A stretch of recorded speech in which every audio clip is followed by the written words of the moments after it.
जय मसीह की। Praise the Lord. मैं पास्टर सॉल आप सभी लोगों को परमेश्वर पिता, पुत्र और पवित्र आत्मा के नाम से बहुतायत के साथ आशीष देता हूँ। आप सब पर परमेश्वर का अनुग्रह बहुतायत के साथ हो। आइए आज हम परमेश्वर के वचन को मनन करते हैं और लूका 15 अध्याय और उसका हम 11 पद से आगे पढ़ेंगे। यहाँ पर उड़ाव पुत्र का दृष्टांत है। यहाँ लिखा है, फिर उसने कहा, किसी मनुष्य के 2 पुत्र थे। उनमें से छोटे ने पिता से कहा, हे पिता, संपत्ति में से जो भाग मेरा हो वो मुझे दे दीजिए। उसने उनको अपनी संपत्ति बांट दी। और बहुत दिन ना बीते थे कि छोटा पुत्र सब कुछ इकट्ठा करके दूर देश को चला गया और वहां कुकर में अपनी संपत्ति उड़ा दी।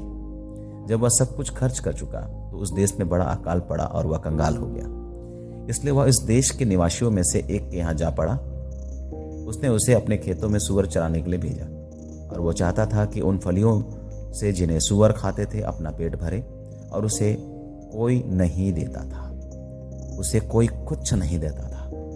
जब वह अपने आपे में आया तब कहने लगा, मेरे पिता के कितने ही मजदूरों को भोजन से अधिक रोटी मिलती है और मैं यहाँ भूखा मर रहा हूँ। मैं अब उठकर अपने पिता के पास जाऊंगा और उससे कहूंगा कि पिताजी, मैंने स्वर्ग के विरुद्ध में और तेरी दृष्टि में पाप किया है और अब इस योग्य नहीं रहा कि तेरा पुत्र कहलाऊं। मुझे अपने एक मजदूर के समान रख ले।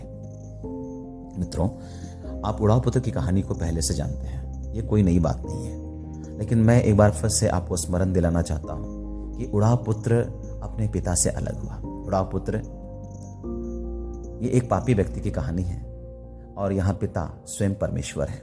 मेरे प्रियो, अगर आप परमेश्वर से दूर होंगे और अगर आपको ये लगता है कि हम परमेश्वर से अलग एक आनंद, उन्नति, कमाई, बचाव, स्थिरता, चैन और विकास कर लेंगे, तो ये आपकी भूल है।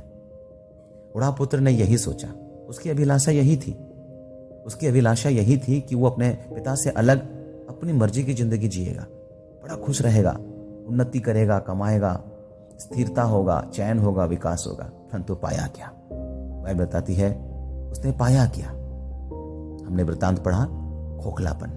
उसने पाया क्या? टूटापन। उसने पाया क्या? दिवालियापन। उसने पाया क्या? दुख। उसने पाया क्या? दासत्व। उसने पाया क्या? लज्जा। उसने पाया क्या? बीमारी। बाइबल बताती है कि उसे कोई कुछ नहीं देता था, सूअरों के साथ रहता था। अगर आप परमेश्वर से दूर हो जाएंगे तो आप सूअरों के साथ ही रहिएगा, भेड़ के साथ नहीं रहिएगा। उड़ाव पुत्र ने क्या खोया? अपनी सुंदरता। वो एक धनी बाप का बेटा था, पर अपनी सुंदरता खो चुका था। वो अपनी संपत्ति खो चुका था। वो अपना सम्मान खो चुका था। वो अपना आराम खो चुका था। वो अपना अधिकार खो चुका था। वो अपना परिवार खो चुका था। वो अपना सुरक्षा खो चुका था। आज भी जब कोई स्वर्गीय पिता से दूर होता है तो वो अपनी सुंदरता, संपत्ति, सम्मान, आराम, अधिकार, परिवार, सुरक्षा सब कुछ खो देता है। परमेश्वर आपको बचाना चाहता है और परमेश्वर आपको मन फिराव का अवसर देता है, क्योंकि यीशु मसीह का प्रचार यही था। यीशु मसीह संसार में कोई धर्म या संप्रदाय बनाने के लिए नहीं आए थे। यीशु मसीह जीवन बदलने आए थे। बदल जाओ। लेकिन आज भी हम अपने रूढ़िवादी परंपराओं के पीछे भागे हुए हैं, जो मनुष्य की बनाई हुई रीति है। क्या आपने कभी जाना कि परमेश्वर क्या चाहता है? या कभी आपने जाना कि परमेश्वर कौन है? उसकी चाहत क्या है? वो आपसे क्या अपेक्षा करता है?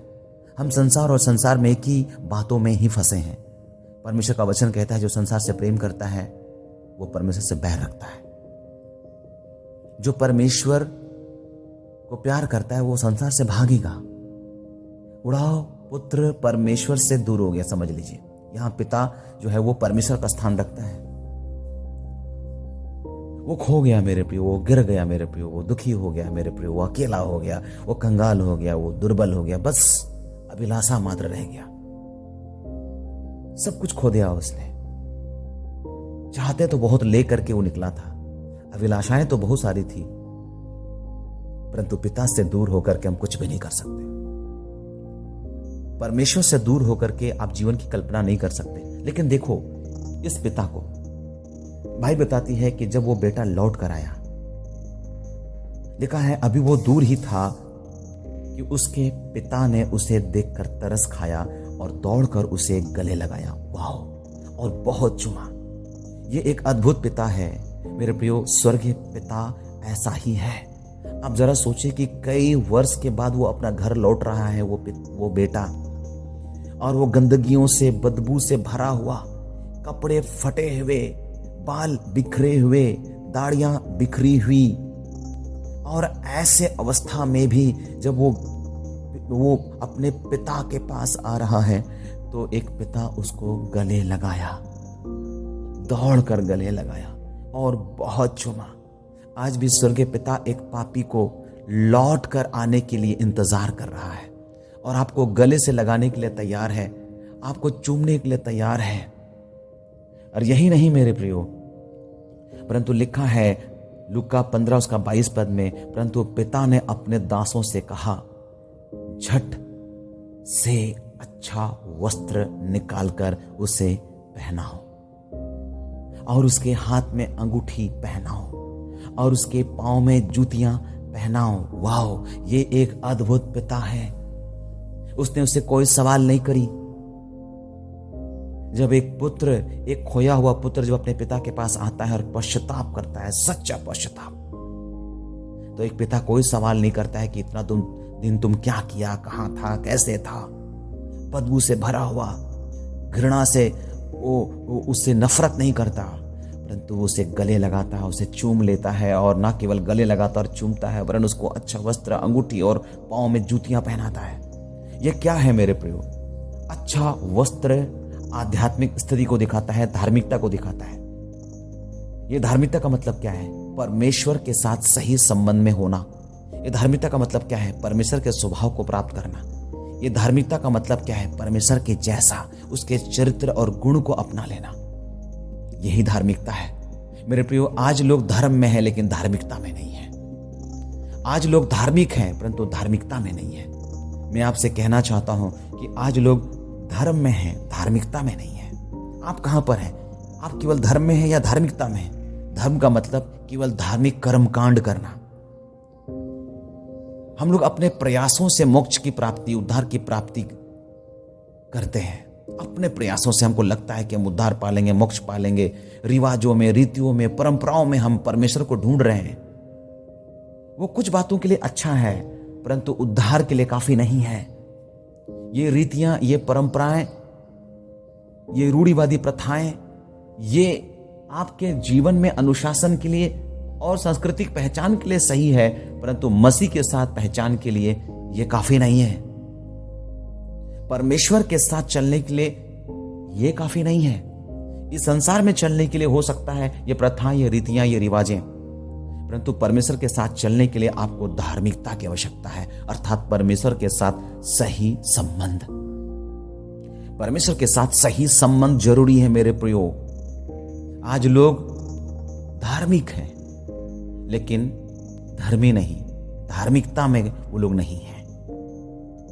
और ये वस्त्र जब उन्हें दिया गया तो ये वस्त्र ही बता रहा है आध्यात्मिक स्थिति। मेरे स्वभाव को अपनाओ, ये वस्त्र लो, धार्मिकता और पवित्रता और परमेश्वर की कृपा को लो। ये वस्त्र परमेश्वर की कृपा को भी दर्शाता है, पवित्रता को भी दर्शाता है और मसीह के साथ संबंध को ये दिखाता है। ये मसीह के साथ संबंध का प्रतीक है। इफिसियों 4 उसका 22 से लेकर 24 पद और जकरिया 3:4 और प्रकाशित वाक्य 19 और 8 में भी इन वस्त्रों का जिक्र है मेरे प्रियो। दूसरा चीज उनको पहनाया गया वह है अंगूठी। अंगूठी अधिकार या अथॉरिटी को दिखाता है, उच्च पद को, स्टेटस को दिखाता है और ये प्रभुता को भी दिखाता है, प्रतिज्ञा या वाचा को भी दर्शाता है, ये एक जिम्मेदारी को भी दिखाता है। उदाहरण स्वरूप यूसुफ को न केवल अधिकार दिया गया, उच्च पद दिया गया, प्रभुता दिया गया, वरन उसको एक जिम्मेदारी भी दी गई। ये अंगूठी प्यार को भी दर्शाता है। जब विवाह होता है तो एक दूसरे को अंगूठी पहनाया जाता है और यह प्रतिज्ञा और वाचा को स्मरण दिलाता है और दूसरी बात है प्रेम का प्रतीक भी होता है। ये अंगूठी पुनर्स्थापन का प्रतीक है मेरे प्रियो। जब आप परमेश्वर के पास लौट कर आएंगे आपको अंगूठी पहनाया जाएगा, आपको अधिकार दिया जाएगा, आपको प्रभुता दिया जाएगा, आपको प्रतिज्ञा दी जाएगी, आपको वाचा दी जाएगी, आपको जिम्मेदारी दी जाएगी। आपको परमेश्वर जो है अपने प्यार का प्रतीक के स्वरूप ये अंगूठी देगा और पुनर्स्थापन को ये दिखाता है। तीसरी बात जो उसे पहनाया गया, पांव में जूतियां। पांव में जूतियां पहनाया गया और ये पांव में जूतियों का मतलब क्या होता है? ये होता है तैयारी। मेरे प्रियो, जब हम कंप्लीट वस्त्र पहन लेते हैं तो लास्ट में हम जूते पहनते हैं। इसका मतलब है हम पूरा तैयार हो गए। पांव में जूती, तैयारी। दूसरी बात सुरक्षा। जब हम जूते पहनते हैं तो हमारे पाँव के लिए वो सुरक्षा देता है। हमारे पाँव के लिए, अगर वस्त्र हमारे नंगेपन को ढक रहा है तो ये जो जूतियां हैं वो पाँव की सुरक्षा है कि हमारे पाँव को पत्थर से ठेस न लगे। हमारा परमेश्वर अद्भुत है, वो आपको पाँव में जूतियां देना चाहता है ताकि आप सुरक्षा को प्राप्त करो। ये जूतियां स्वतंत्रता को भी दिखाता है और सेवा का भी ये प्रतीक है। आप याद करते हैं इफिसियों 6 अध्याय, पाँव में मेल के तैयारी के सुसमाचार के जूते, अर्थात ये जो जूते हैं ये सुसमाचार सुनाने में तत्परता को भी दिखाता है। सुसमाचार सुनाने में तत्परता को दिखाता है। और इस उड़ाव पुत्र को ये 3 चीजें दी गई, अच्छा वस्त्र, अंगूठी और पाँव में जूतियां। हाँ मेरे प्रियो, और इस प्रकार से उड़ाव पुत्र इन बातों में धनी बना। नंबर 1 उद्धार में, नंबर 2 पवित्रता में, नंबर 3 पुत्रत्व में, नंबर 4 सुरक्षा में, नंबर 5 संतुष्टि में और नंबर 6 संगति में और नंबर 7 स्थिरता में धनी हो गया। अगर आप में से कोई यहाँ उड़ाव पुत्र मुझे सुन रहा है, मैं आप सबसे कहना चाहता हूँ, आइए परमेश्वर की ओर लौट जाइए, आइए परमेश्वर पर अपना विश्वास जताइए, आइए परमेश्वर की ओर रुख कीजिए, आइए पलटिए परमेश्वर की ओर।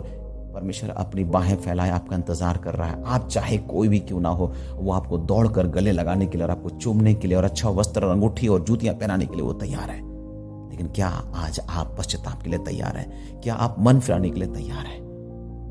स्वर्ग में बड़ा आनंद होता है जब एक पापी मन फिराता है। इस पिता ने कहा, मेरा ये पुत्र मर गया था, फर्जी गया है, खो गया था, अब मिल गया है। और वे आनंद करने लगे, वे आनंद करने लगे। मेरे प्रियो, क्या आप परमेश्वर को आनंदित होने देंगे? क्या आप परमेश्वर को खुश कर सकते हैं? परमेश्वर केवल आपके गाने से खुश नहीं होता, आपके बजाने से खुश नहीं होता, आपके पैसे से खुश नहीं होता। परमेश्वर खुश होता है आपके जीवन से। जब आप पिता के पास लौट कर आते हैं, जब आप पिता के सामने अपने आप को दीन करते हैं, नम्र करते हैं, झुका देते हैं पिता के सामने, तब परमेश्वर बड़ा आनंद करता है, स्वर्ग में बड़ा आनंद होता है। उड़ाव पुत्र की कहानी ये आपकी और मेरी कहानी है। यहाँ उड़ाव पुत्र हम और आप हैं, और ये पिता है ये स्वर्गीय पिता है। परमेश्वर आप सबकी सहायता करे और इस सच्चाई को जानने में आप सबकी मदद करे। परमेश्वर इस वचन के द्वारा आपसे बातचीत करे, आपका जीवन बदले प्रभु यीशु के नाम से।